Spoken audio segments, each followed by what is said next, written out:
अंडे आमतौर पर हम लोग खाने के शौकीन तो होते हैं, लेकिन इस हवाले से कुछ दिलचस्प हकाइक भी हैं जो शायद ही बहुत कम लोग जानते हैं। ये दिलचस्प हकाइक क्या हैं, आइए जानते हैं। 1400 कबल मसीह में मिस्र ने अंडों के कारोबार का आगाज किया। अंडों को छोटे गारों में महफूज किया जाता था और मुर्गियों को ज्यादा तादाद में अंडे देने के लिए अलग तर्ज की खुराक खिलाई जाती थी। रूम ने अंडों का आमलेट इजाद किया। अंडों के साथ शहद को इस्तेमाल किया गया, जिसको आमलेट का नाम दिया गया। रोमन अंडों को खुशनसीबी की निशानी समझते थे और अक्सर अपने घरों के फर्श के नीचे अंडों के छिलके रखते थे। चीन दुनिया में सबसे ज्यादा अंडों की अफजाइश करता है।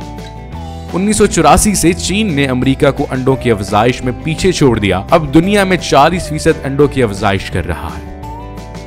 अमेरिकी सालाना 250 अंडे खाते हैं। अंडों के इस्तेमाल की सबसे ज्यादा तादाद है, मगर 60 साल कबल अमेरिका में 379 अंडे सालाना खाए जाते थे, जबकि अमेरिका ही वो वाहिद मुल्क है जहां अंडों को धोकर इस्तेमाल किया जाता है। कुदरती तौर पर अंडों पर मौजूद खौल उसको महफूज रखता है, जिसकी वजह से अंडों को कमरे के दर्जा हरारत में भी रखा जा सकता है। लेकिन इस पर कुछ जरासीम मौजूद होते हैं जिनको साफ करने के लिए अंडों को धोकर मार्केट में लाया जाता है, जिसके बाद ये अंडे रेफ्रिजरेट करना लाजमी हो जाते हैं।